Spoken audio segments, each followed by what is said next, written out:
guys, it's time to do a 2022 review, and I know I'm a little late on that, but what can I say, the end of the last year has been very busy work-wise, and then I started the new year with traveling Costa Rica. We've been changing location almost every week, and so right now I'm in Costa Rica. I'm in this beautiful yoga retreat, and I'm definitely going to make a video about this, but today we're going to talk about 2022.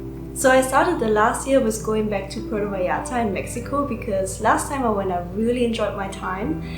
But to be honest, sometimes when you're trying to repeat the same as you had before, it doesn't always work out. So I still really liked and enjoyed the city and I made some new friends, but in the end I decided to spend some time in Sayulita instead, because Sayulita is more like a small hip surf town surrounded by countless beaches, and this time I wanted to be closer to nature and escape the busy city life of Puerto Vallarta. My highlights in Sayulita were definitely spending time by the beach and going surfing, going horseback riding at sunset for the first time, enjoying the street food with the best tacos I've ever had, going on hikes through the jungle to explore hidden beaches, doing yoga, and just enjoying to live in a small surf town. In April, I took a flight to Austin, Texas to explore the live music capital of the world. I ate a waffle in Texas shape in the 1886 cafe, went kayaking with some friends on the river, a very popular thing to do here in summer, spent a day in a spa, went to a cinema where you can have dinner, and saw millions of bats flying over the city at sunset. Austin has surprised me in many ways, and I think it's a really cool and fun place to live in the United States.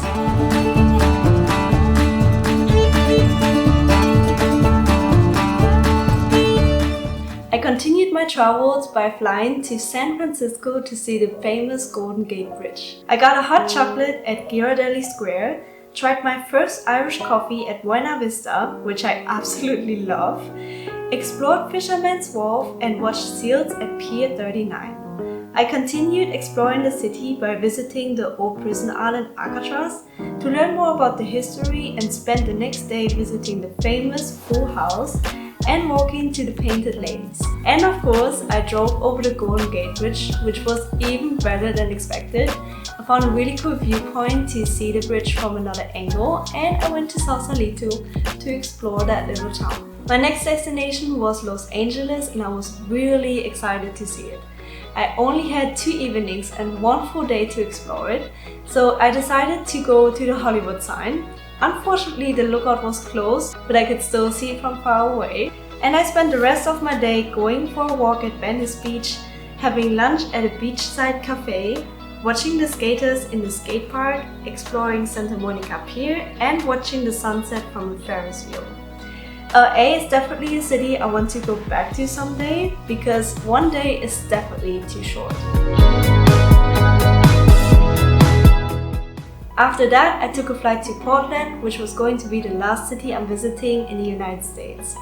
What I really love about Portland are the lush green forests and the unique style of the city. I took a look at the Cullen House from the Twilight movies, went to an old villa on a hill to see a city from above, tried Voodoo Donuts, the best donuts I've ever had, and then I spent a day going on a hike to see the Multnomah Falls, which are definitely a must-see in Portland. The waterfall is super high and surrounded by a beautiful forest. There are many hikes you can do in this area. Then I took a flight back to Mexico because something that I really wanted to do since the first time I visited it was to travel the East Coast. So I took a flight to Cancun and then hopped on a ferry to Isla Mujeres to spend 2 weeks on a paradise island in the sun. Luckily, I booked the best hostel, Selena, so I can meet new people and work remote. The great thing about Selena is the high standard that they have. Everything is super clean and modern, plus they have events almost every night, and there's a co-working space. I met some amazing people there which became new friends and enjoyed every single day on the island. The great thing about this island is that most people drive around in golf carts and scooters because it's so small. That being said, of course we decided to rent a golf cart for a day to explore the island. Hey guys, today we're doing a tour on the island. Which island? The island. Sawadika! Welcome to Thailand! Drive all the way to Punta. It's like the south part of the island, which is also Morocco.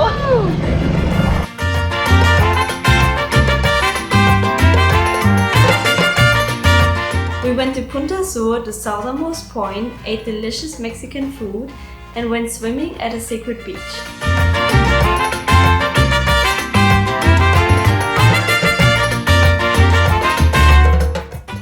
During the week, I spent most of my days working in the co-working space and then watching the sunset at the beach with my friends. What I love most about Isla Mujeres is Playa Norte because the sand is so beautiful and white and the water is turquoise blue. It's just a little piece of paradise on earth. It was hard to leave, but I had a few more places on my bucket list that I really wanted to see before the rain season starts in June. I spent 2 days in Cancun to see the beach and continued my trip to Tulum. Unfortunately, I got food poisoning after eating street food at a market in Cancun and spent a whole week in bed with food poisoning. Luckily, I had booked 2 weeks in Tulum, so there was still some time to explore the town. I knew Tulum was gonna be amazing, but I had no idea how beautiful it is.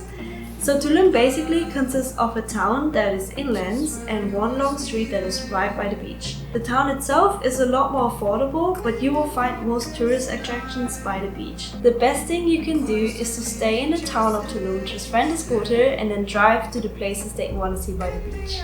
I went to the art center at Zulik, which is absolutely stunning, and decided to stick to European food for a while. There are so many fantastic places to eat out in Tulum. Trust me, you would not be starving there. I also got the chance to see some cenotes like the Grand Cenote, my personal favorite, Cenote Calavera where you can jump in, and Cenote Tortuga, which is more like a cenote club. After exploring Tulum, I decided to rent a car and drive to the Suitun cenote that is close to the Chichen Itza. I've seen it on Instagram years ago and definitely wanted to see it before leaving Mexico again. I booked one of the huts right next to the cenote, which is on the same property, and I could just walk into the cenote early in the morning. The cenote is so worth visiting because it's different to anything else I've ever seen before. I felt more like exploring a movie set than a place that has actually been changed by the Mayas. After this highlight, I went to the famous Chichen Itza to see one of the modern world wonders. I ended my time in Mexico with going to Bacala, which they call the Maldives of Mexico, but I didn't get to see the water glowing in the sun because we had overcast for a couple of days. But it was actually really nice to have a few days where I can just relax, get some work done, and slow down on traveling. After traveling for months, I felt like I need more time to focus on my freelance career and also on my coaching business, so I decided to go home for a while. Summer in Germany was amazing. My heart always beats a little faster when I think about sunsets by the river with my neighbors, barbecues outside, and spending time with family and friends. I built my freelance business from scratch and started my coaching business on the side. Instead of traveling full-time, I decided to do short vacations and weekend trips. I love traveling full-time, but to really focus on work, it was a lot easier to stay in one place for a while. In August, I traveled with my mom and my younger sister to the west coast of France to go surfing. We had an amazing time exploring the beach towns, relaxing, and just going for long walks and not having to work. Then I spent a day exploring Bordeaux before heading to the next destination. When I looked for flights home, I realized that it would be cheaper to first go to Budapest and then to go home. Budapest surprised me in many ways. I had no idea that the city has so much to offer. I went on a free walking tour where I made a new friend from Paris, Amandine, and we spent the following days exploring the city together. We went with a group of friends from the hostel on a boat cruise and explored the ruin bars, which are very cool and unique.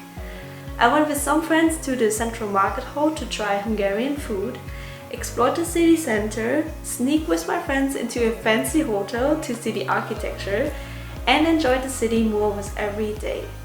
Me and Amadine explored Margaret Island, where we saw a Japanese garden and where we tried Hungarian langosh, which is really tasty. It's basically fried dough with toppings like cheese. We even have them on the German Christmas markets, but until this day I've never tried them before. We spent some time at a thermal bath in Budapest just to relax after a few days of exploring the busy city, and ended our day with watching the fireworks from the Hungarian National Day. The funny thing is that we didn't even plan to be in Hungary for this day. It was pure luck and one of the best fireworks I've seen in my life. We ended our last day with watching the sunrise at the Fisherman's Bastion, my personal favorite spot in Budapest. This place just feels magical, especially at sunrise.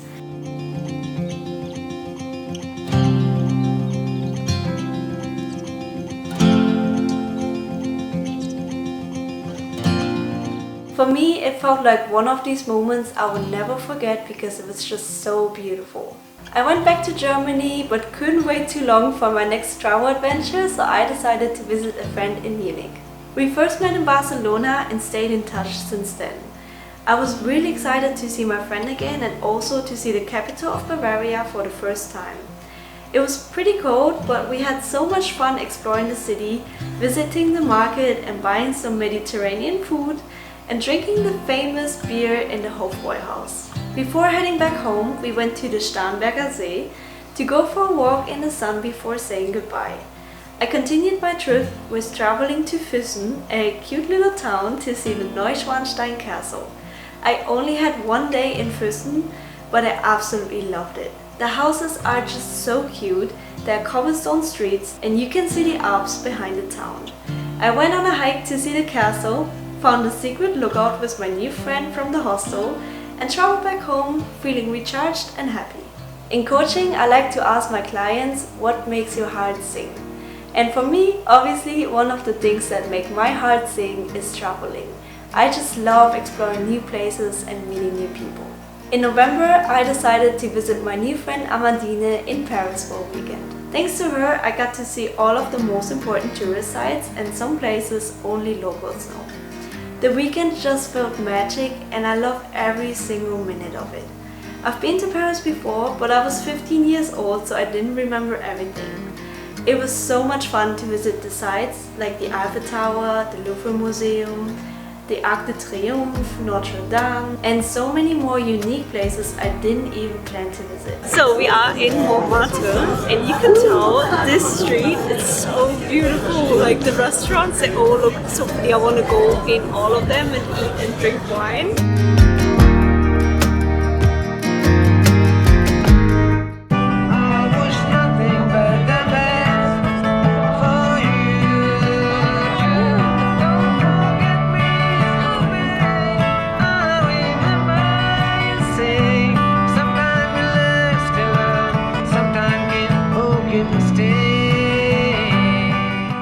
Besides sightseeing, I am in love with French food. So I ate a lot of French pastries. We went to have lunch at a place that makes food look like art. We had dinner at a typical French restaurant.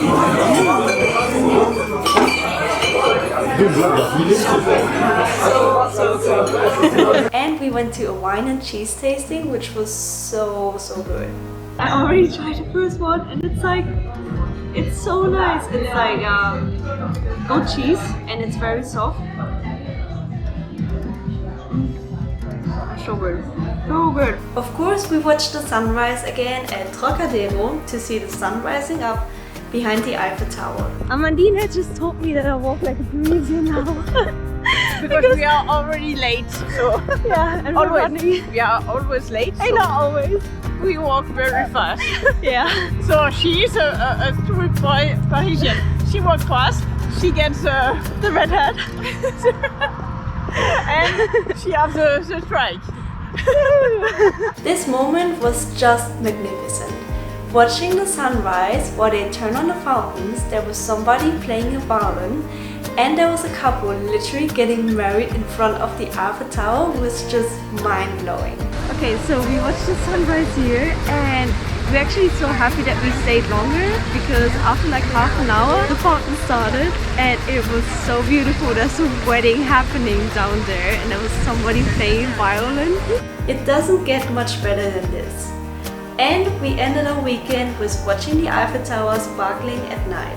It was such a great weekend, I didn't want to leave at all, but I knew that every trip has to come to an end at some point.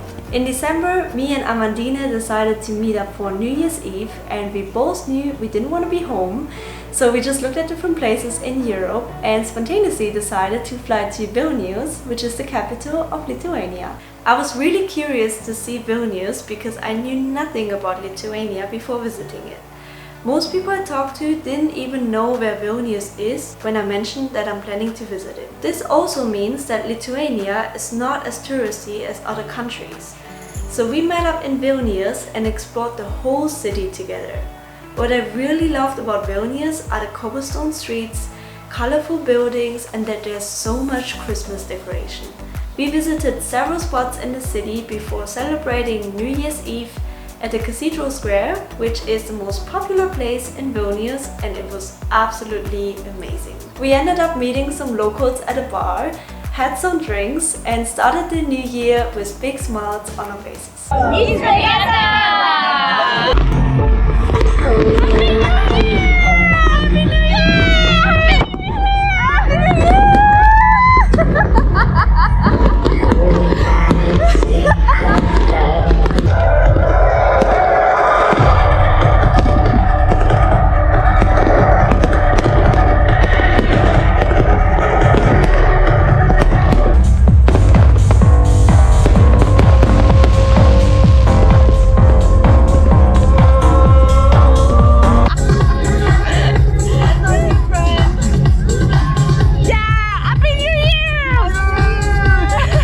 On our last day, we went on a little trip to see the Trakai Castle on a small island and spent the evening with trying typical Lithuanian food.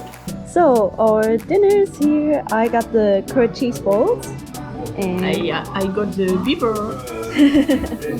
What you get? This is Alessandro. We just met in the hostel and he's joining us tonight for dinner. And I get the pork maiale. That was good. Yeah. I always say to really get to know culture, you also need to try the local food. And so we tried several Lithuanian dishes. It was a great way to end an exciting year and to start a new one. It's hard to say which places I enjoyed the most, but if you would ask me, I would say that Isla Mujeres, Budapest and Paris were my favorites. Not because of the sights and because of the things that you can do there, but because of the people I was surrounded. Because of the new friends and the friends I've already made. Because making friends while traveling makes a huge difference, and I'm really grateful for the new friends I made in 2022. This year was different than expected because I went to a lot of places that I didn't even plan to visit, and I absolutely loved that. I love to be surprised by where the journey is taking me and to have the flexibility to change my plans. What I definitely want to do in 2023 is to keep traveling full time, visit a lot of new countries, spend time with old and new friends, travel with my family, and live a life I love every single day. I want to say a huge thank you to my friends and family who made this past year so special, and to you guys for watching my videos and supporting my dreams. I hope you'll be here for the adventures of 2023 because you guys are amazing.